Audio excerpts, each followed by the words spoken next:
Spartiate, bienvenue dans ce nouveau journal où on va parler essentiellement de crypto. Il y a beaucoup d'actualités. Donc là, on va commencer d'abord par les marchés, comme d'habitude, américains. C'est aux États-Unis que ça se passe. Et ensuite, voilà, on fait un tour de l'Asie, de l'Europe, avant d'en venir sur les cryptos. Et le contrat à terme sur le SP500 qui recule légèrement, après que l'indice ait affiché la plus longue séquence de victoires, donc en 2 ans. Donc hier, voilà, on avait eu le discours de Powell, il a absolument rien dit. Donc les marchés n'ont pas spécialement bougé. Voilà, il ne s'est rien passé. Sur les marchés américains, ça stagne un peu. Aujourd'hui, Powell doit tenir un nouveau discours. Donc on verra ce qu'il en sera. En tout cas, on a la SoftBank. Moi, j'aime bien les investissements que la SoftBank fait. On va dire c'est un fonds japonais de capital risque d'investissement. Mais là, ils sont en lourde perte. Donc là, on parle de 5,2 milliards sur le dernier trimestre. Là. Parce que l'une des sociétés dans lesquelles ils ont investi, et que moi-même, enfin en tout cas moi aussi j'y croyais, c'était WeWork. Les espaces de bureau, voilà, on loue des espaces pour travailler, tout ça. Je pensais que c'était un peu le futur, mais non. Finalement, ça s'est écroulé. Et SoftBank qui accuse les pertes. Donc SoftBank enregistre une perte trimestrielle de 6,2 milliards de dollars. Vous voyez ? Alors que WeWork s'effondre et que la crise technologique pèse sur les résultats. Donc voilà, un effondrement. Et bah, le fonds SoftBank qui avait investi lourdement, souffre par rapport à ça. SoftBank, je rappelle, c'est les propriétaires aussi de ARM. Donc ARM, c'est l'architecture des semi-conducteurs là, qui vend ses licences pour l'ensemble des smartphones, des ordinateurs dans le futur. Même les nouveaux Apple M3 là, les Mac, sont équipés de processeurs de ARM. Qui vont servir même, qui font GPU, hein, qui font tout. Et c'est la propriété de SoftBank aussi. Hein. Donc, vous voyez qu'ils investissent dans des big tech technologiques. Et là, pour le coup, là, bon, bah, ils se sont trompés avec WeWork. Hein. Donc, voilà. Sinon, sur les marchés américains, on a une saison des résultats, là. Enfin, tous les trimestres, les entreprises à Wall Street, en bourse, sont tenues de dévoiler leurs résultats pour tenir au courant leurs investisseurs. Et Disney étend son plan de réduction de 2 milliards, alors qu'ils affichent un bénéfice meilleur que prévu. Donc, ce qu'il faut retenir, c'est que, voilà... Hein, ces entreprises-là, Disney, les entreprises américaines, globalement, sont toujours en bénéfice, tout ça. C'est rare. Là, on a eu la faillite de WeWork. Mais bon, après, voilà. C'est en général, les géants américains comme Disney. Disney, c'est voilà, hein, c'est l'univers, là, Walt Disney, tout le monde connaît. Ça, c'est parti pour durer. Hein. C'est une licence intemporelle. Et donc, ils enregistrent des bons résultats. Amazon, voilà, qui fait partie des 7 magnifiques, hein, avec les GAFAM et Tesla, Nvidia, tout ça. Donc là, ça, c'est la pépite, la crème de la crème américaine, là, Amazon, qui investit beaucoup dans l'intelligence artificielle. Hein, pour essayer de... Là, il y a une guerre entre les GAFAM, là, Google, Apple, Meta, tous ils se battent pour l'intelligence artificielle, pour avoir la meilleure intelligence artificielle. On a même X de X-Corp ou XIA d'Elon Musk aussi. Et donc, Amazon qui investit des millions de dollars dans Olympus. Moi, je pensais qu'à la base, c'était Claude 2 de la startup Anthropic où Amazon investissait. Mais apparemment, ils investissent aussi dans Olympus, son nouveau modèle d'IA. Donc, Amazon a un modèle d'IA interne, apparemment, qui pourrait rivaliser avec ChatGPT de OpenAI, qui appartient, on va dire, à peu près à Microsoft, et Bard, qui appartient à Google. Vous voyez, donc Google, Microsoft, Meta, Apple, ils se battent tous pour l'intelligence artificielle. C'est la révolution de 2023. Avec ces 2 milliards de paramètres, Olympus pourrait devenir l'un des plus grands modèles formés. À titre de comparaison, GPT-4 d'OpenAI posséderait 1 milliard. Donc, à ce jour, GPT-4 est le langage conversationnel et l'outil, le produit d'intelligence artificielle le plus développé. Même Elon Musk qui a sorti Grok pour Twitter, tout ça, dit que ChatGPT 4 est encore en avance sur Grok.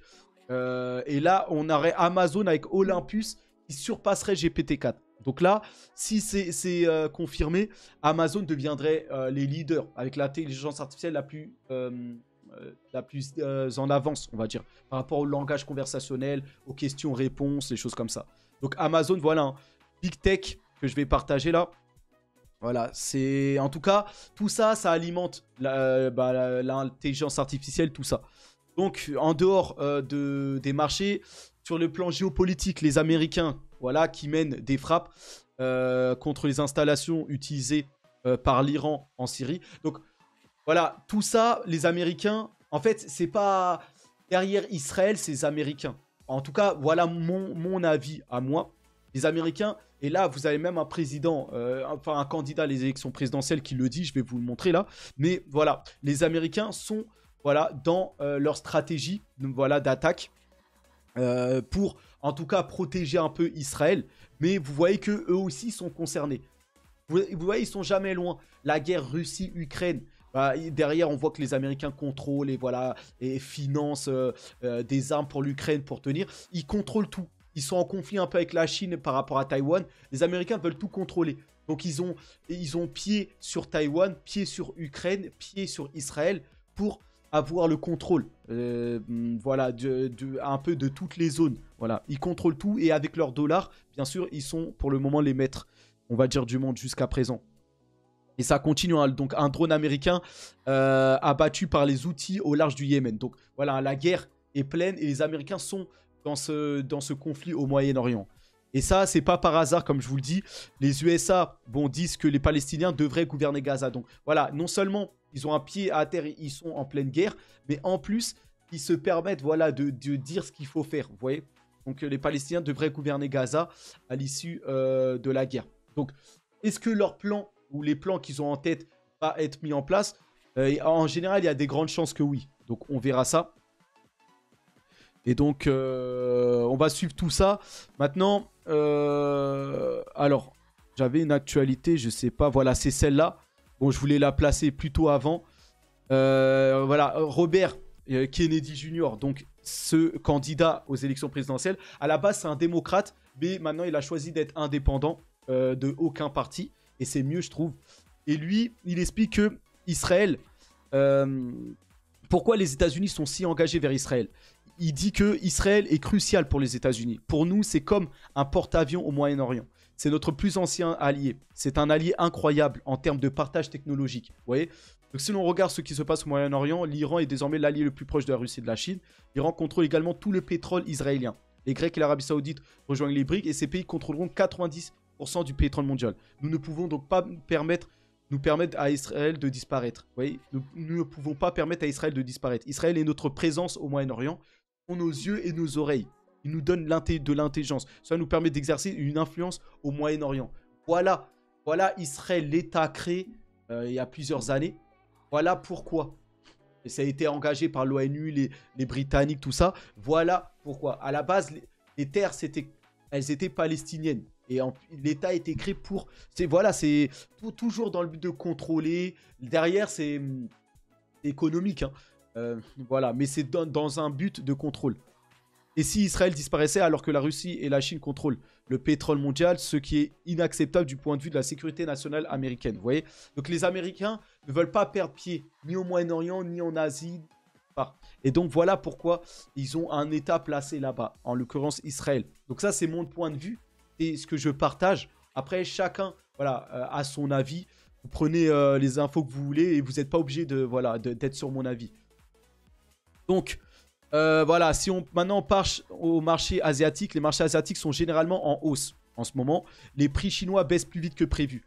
Donc, l'inflation en Chine baisse beaucoup de ce qu'on peut apparemment voir. Et les prix à la consommation en Chine baissent en octobre encore. Donc, l'inflation est au plus bas. La Chine va devoir s'efforcer de faire attention, de relancer la croissance. Parce que si vous voulez, l'inflation a bien diminué. Et en plus, les taux en Chine sont complètement baissés. Donc, il faut qu'ils fassent attention à essayer de relancer la croissance. Sinon, il pourrait être en déflation et avoir des problèmes de relance économique. Donc les Chinois, en tout cas, l'inflation qui est bien descendue là-bas. Donc ils vont mettre des coups de planche à billets certainement pour essayer de relancer la croissance là. Et donc, en dehors de la Chine, même en Asie, le Laos s'enfonce dans une crise de la dette alors que la Chine occupe une place importante. Donc voilà. Le Laos a emprunté des milliards à l'administration chinoise pour financer des chemins de fer. Et en fait, ils sont enfoncés dans cette dette et vont être de plus en plus dépendants de la Chine. Donc, ça va faire un peu comme les pays qui sont endettés auprès des États-Unis, comme la Corée du Sud, voilà, les pays d'Amérique latine. Voilà, après, ils sont en dépendance. Bah, là, c'est ce qui se passe pour le Lao par rapport à la Chine. Là. Donc, l'Asie-Pacifique, en tout cas, en dehors de ça, connaîtra la plus forte hausse des salaires réels l'année prochaine. Voici leur performance, tout ça. Bon, on va pas s'attarder sur ça. Mais voilà, l'Inde et la Chine occupent les premières places mondiales. C'est l'Inde en premier et ensuite avec la Chine et tout l'ensemble de l'Asie qui vont connaître les plus fortes croissances dans les années à venir. Il y a une sorte de basculement du monde. L'Occident est en déclin. L'Europe, voilà, la France, tout est en déclin. La population est vieillissante. Et l'économie florissante est surtout au Moyen-Orient, en Afrique et surtout en Asie principalement.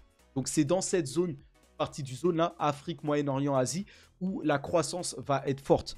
Dans le reste du monde, voilà, Amérique latine, c'est plutôt mitigé.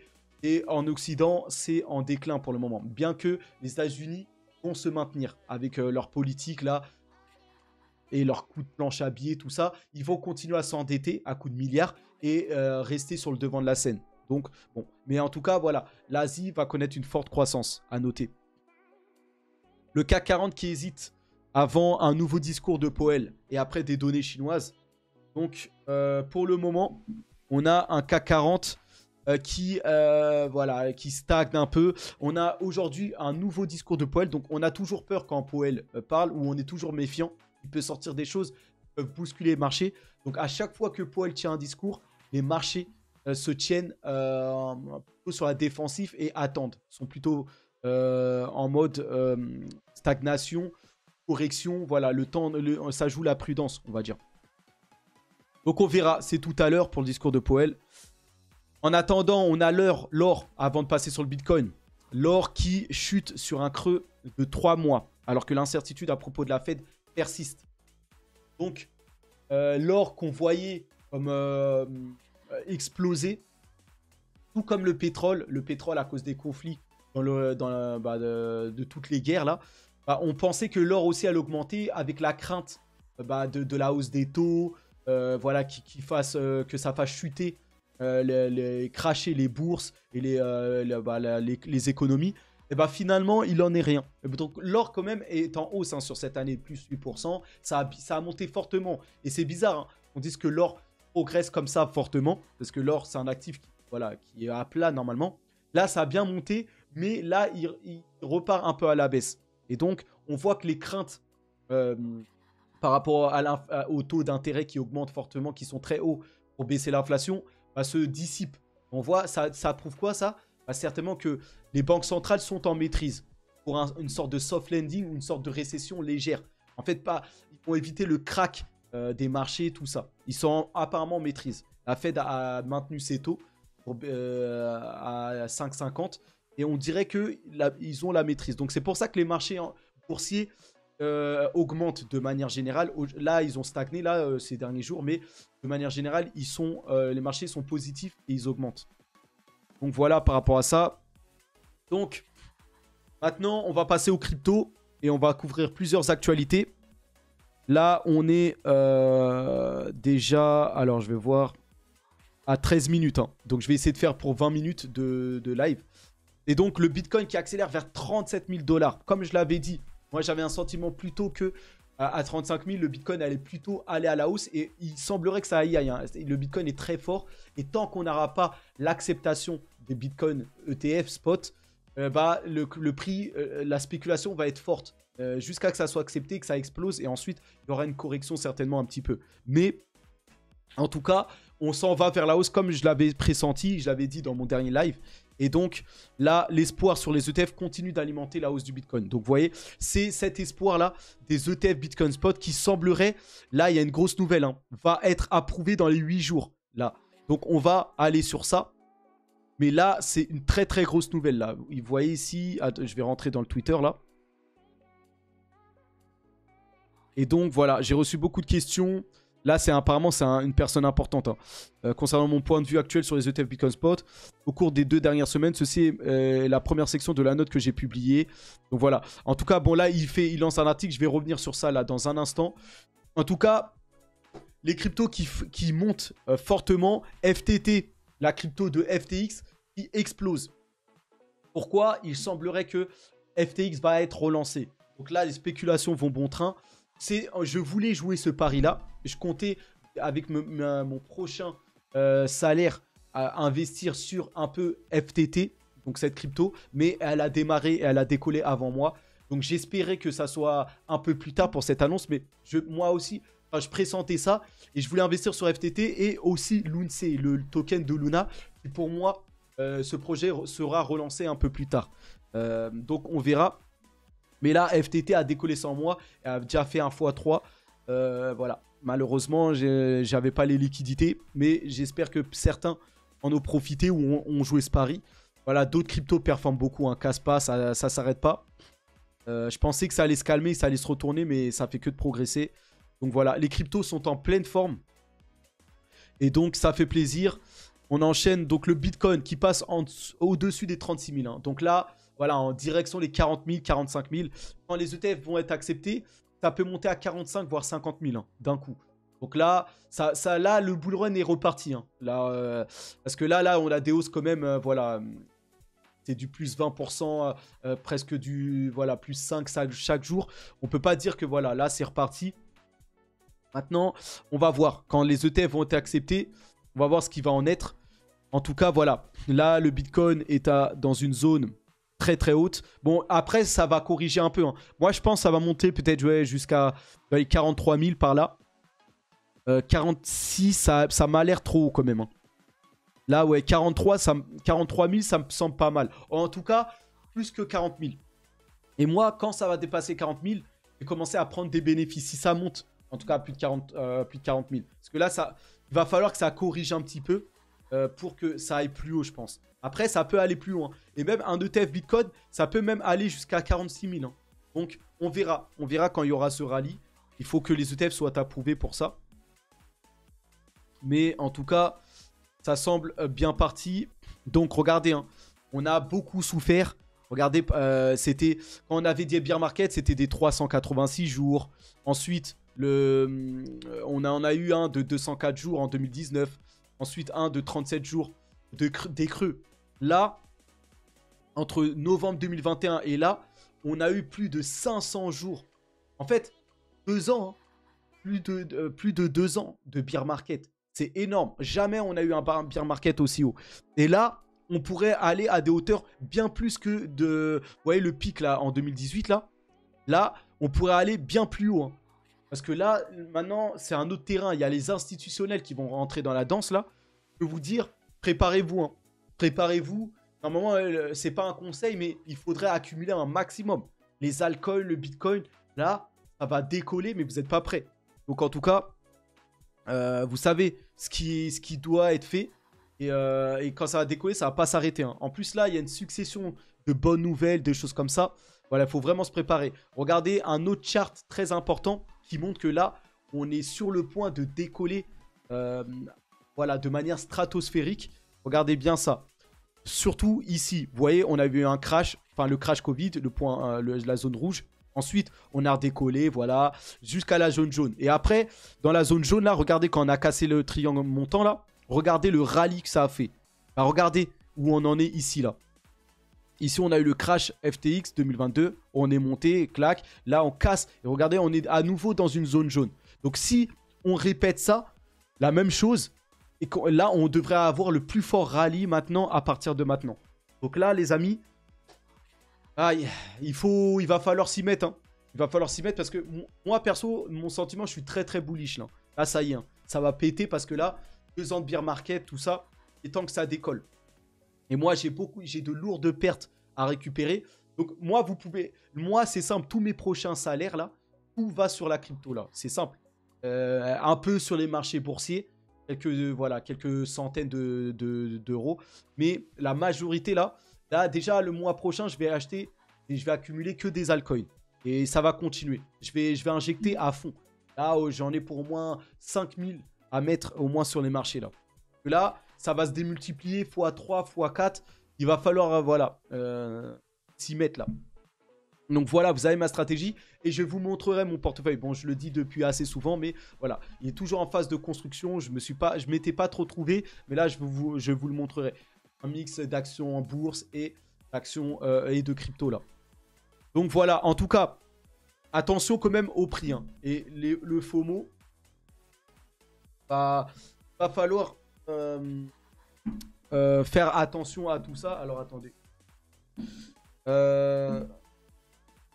Parce que le Bitcoin se négocie certainement comme si une décision d'ETF était attendue à tout moment. Donc là, il y a une forte spéculation.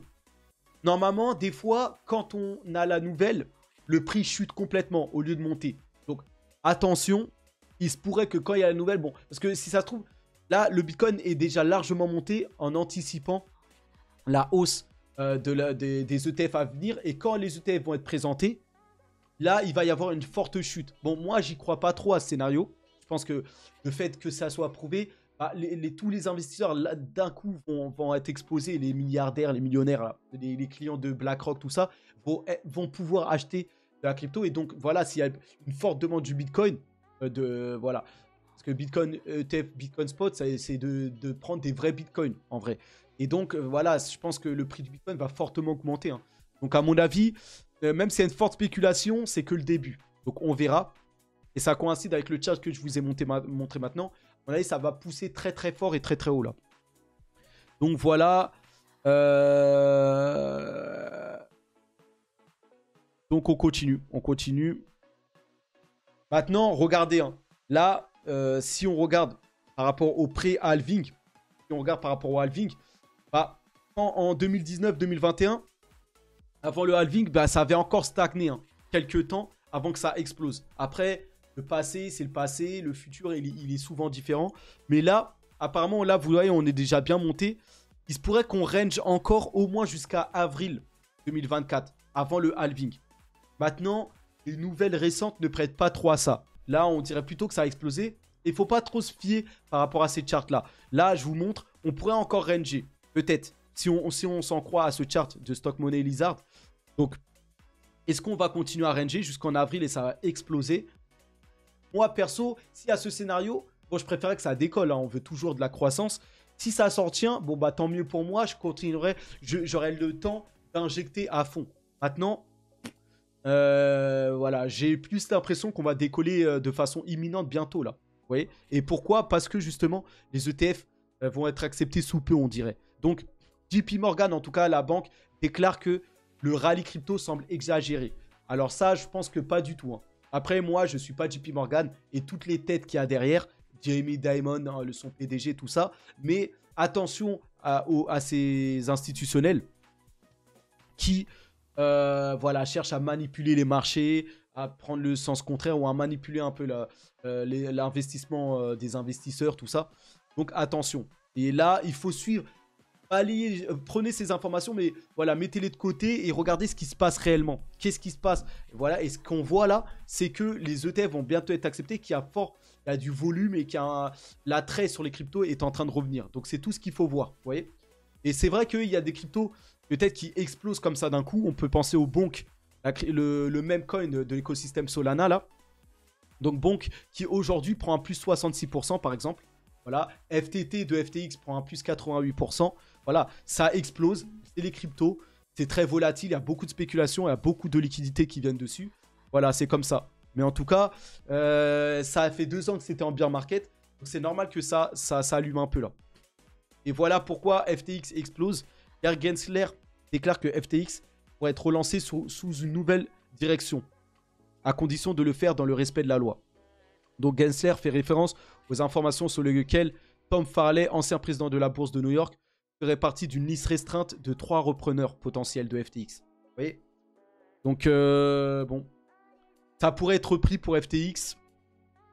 En tout cas, Gensler, il ferait mieux de surveiller ses arrières parce que voilà, hein, on a beaucoup des membres du Congrès américain, Tom Emmer là par exemple, qui déclare Gensler est aussi inefficace qu'incompétent. Heureusement, l'amendement non partisan que j'ai déposé sur les crédits pour mettre fin aux abus de la SEC contre l'industrie des actifs numériques a été adopté aujourd'hui par la Chambre des représentants sans opposition. Donc vous voyez, voilà, Gensler, il y a voilà, un amendement qui a été déposé contre voilà, l'attaque de la SEC contre les cryptos, tout ça, et ça a été adopté. Donc mon amendement interdit à la SEC d'utiliser des ressources financées par le contribuable pour poursuivre des actions application contre l'industrie des actifs numériques. Vous voyez?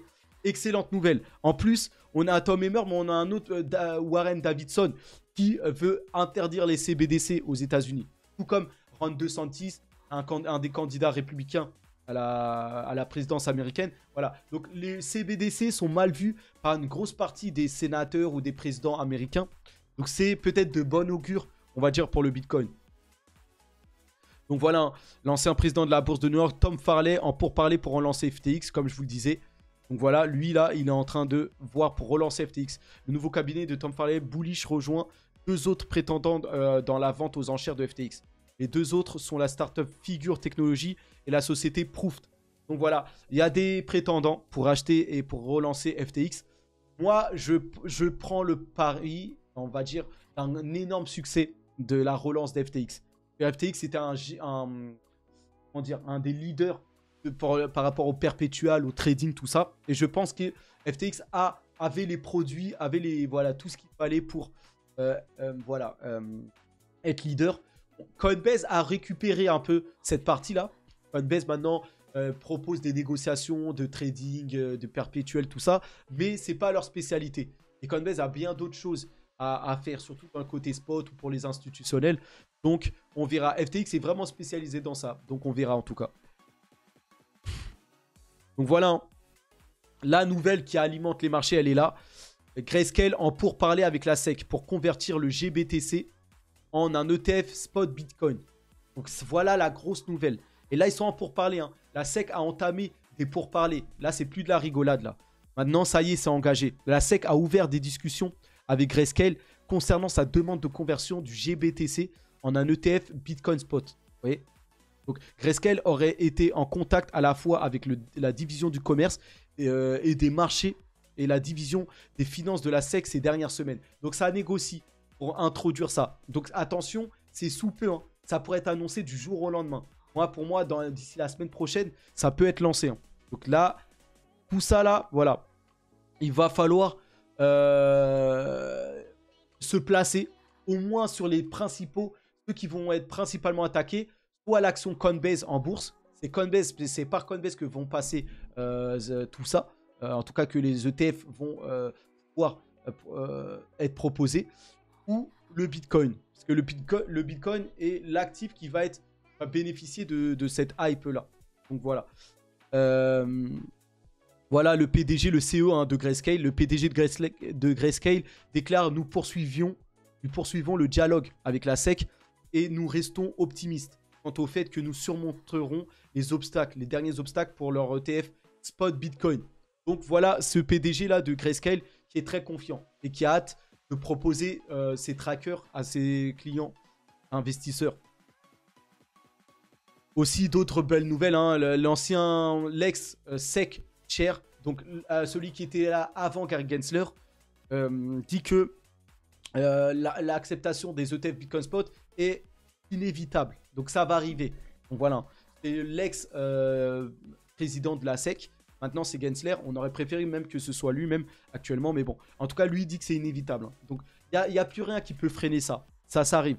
Ça arrive, pardon. Donc le sénateur américain Ted Budd présente un projet de loi visant à garantir le droit de conserver soi-même ses bitcoins et ses crypto-monnaies. Donc encore dans le surf des bonnes nouvelles. Voilà. Ici, on a cet homme-là qui sort un projet de loi visant à protéger et le fait qu'on ait le droit de conserver ses crypto-actifs. Donc merci à cet homme-là qui s'appelle Ted Budd et qui a sorti cette loi-là. Donc très bonne nouvelle. Et donc voilà, ce que je vous disais, à partir de demain et jusqu'au 10 janvier 2024, la SEC peut se prononcer à l'égard de 9 demandes de TFBTC Spot, dont celle de BlackRock et de Grayscale. Il s'agit de la première fenêtre de décision pour la SEC depuis que Grayscale a gagné son procès contre elle. Donc tout le monde a gagné contre la SEC, hein. Et Ripple, et Grayscale, bientôt Coinbase certainement, voilà. Il n'y a plus rien. Là, le bulldozer est lancé. Et voilà, là, jusqu'au 10 janvier 2024, à partir de demain jusqu'au 10 janvier. Mais il y a d'autres nouvelles qui disent que ça pourrait être dans les 8 jours là. Je ne sais plus où j'ai mis ces nouvelles. Bon, bah ça arrive là.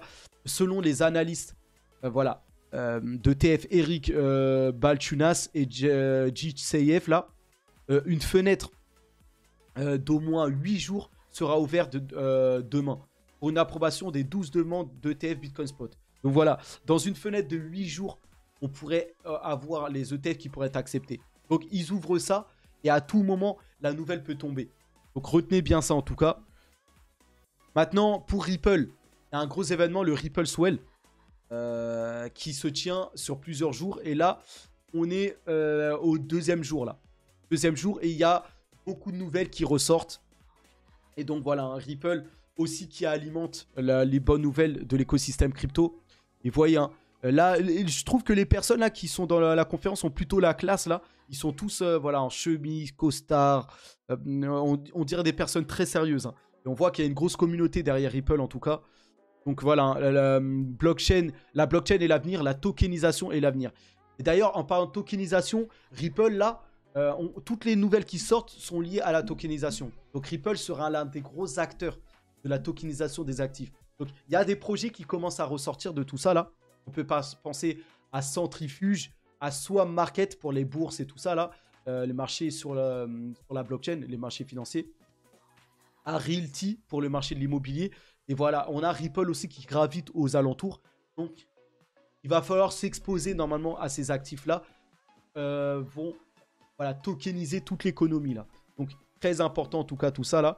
Donc voilà, en tout cas, l'une des nouvelles qui ressortent de Ripple, la HSBC, qui prépare un service de tokenisation pour ses clients institutionnels en collaboration donc avec Ripple. Donc la HSBC, la plus grande banque au Royaume-Uni et l'une des plus grandes banques, enfin la plus grande à Hong Kong aussi. Donc HSBC, c'est un géant institutionnel bancaire qui collabore avec Ripple. Et la banque travaille avec une entreprise détenue par Ripple justement pour fournir des services de garde d'actifs tokenisés. Donc voilà, les nouvelles vont sortir et vont s'enchaîner. Voilà, l'empreinte mondiale de Ripple s'est encore agrandie, hein, en améliorant désormais les paiements transfrontaliers sur 70 marchés. XRP permet des transactions transparentes pour les institutions. Plus de 80% des responsables financiers pourraient bientôt adopter les actifs numériques et Ripple mène la charge. Vous voyez? Donc Ripple est au cœur des transferts monétaires, tout ça. Donc déjà dans plus de 70 marchés. Hein. C'est colossal.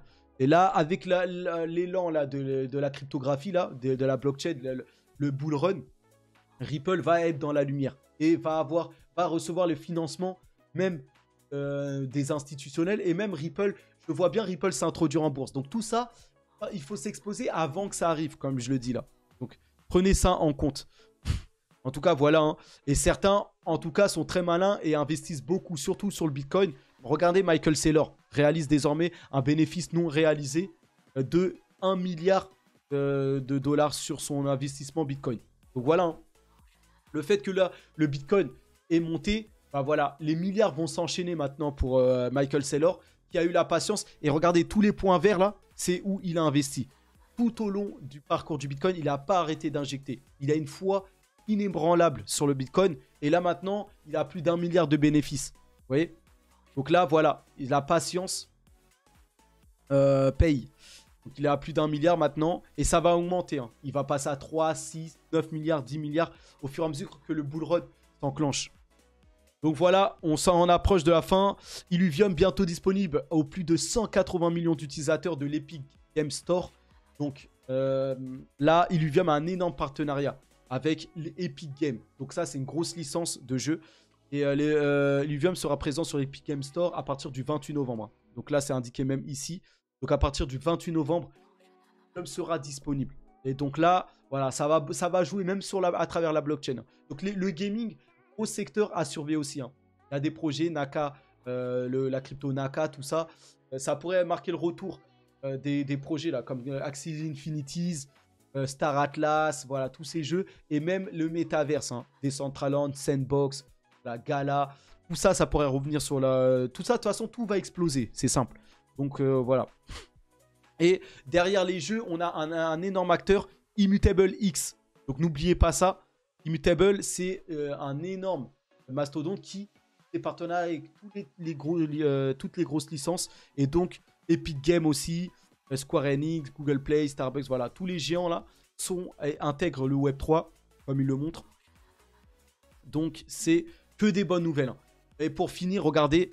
voilà, je vais finir. Le candidat argentin à la présidentielle, Javier Milei, est le leader, en tout cas dans le second tour. Donc, il était donné favori. Bon, il est arrivé second au premier tour, à la surprise générale.